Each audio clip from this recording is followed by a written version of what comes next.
I'm really, really passionate about helping young people through what has been an incredibly difficult time. As you've said there, they've shown such resilience really in this time, but we need to be there to support them, to provide the structures in place so that when children go back to school in the coming months and years, that we really help them get through this time, that we build resilience and we give them the toolkit that they need to be able to go on to becoming adults that are able to do what they want in life, but happy and feeling that they've been looked after.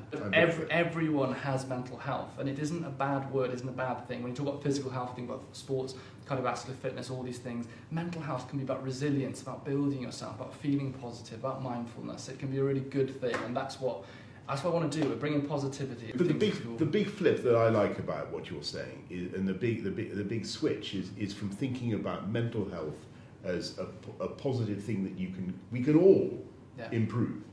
And so it's not just that there's a category of people who suffer from what we call mental health problems, but there's that everybody actually can benefit from taking their mental health seriously, just as we take our physical health. When things go wrong, as they do in life, we can't put cotton wool around people, we can't prevent bad things happening in the world, but if we can give people that toolkit so that when things go wrong, they know how to look after themselves, they know who to go to.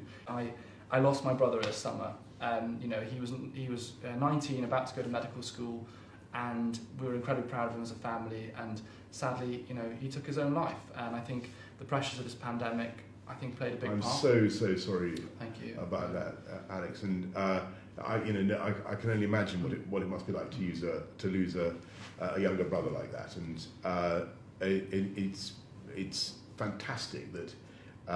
You want to use all your experience and all that you've been through to help other people and maybe to reach out to people who find themselves feeling that sense of whatever it is that drives people to despair, and showing that there is another way. And I think that there are so many different categories, and some of it is going to be about therapy and help, and I believe strongly that therapy and help can make a huge difference to people, and that we're putting a lot of investment into mental health care services. But sometimes I think people can be helped by something as simple as listening to somebody such as yourself talking about it, reaching out to them. Breaking down that stigma, isn't it? And the feeling that I want to live in a world where people feel like they can speak about their mental health in the same way as their physical health. The number of times I work in A&E, and I've seen people come in who have really struggled with mental health, and I'm the first person they talk to, and I think that's really sad. It's almost a failure in some ways as society that person couldn't speak to a loved one, a friend or a GP before they ended up in that position. So I think the passion and the feeling for this country is we want to make positive change, we want to move forward.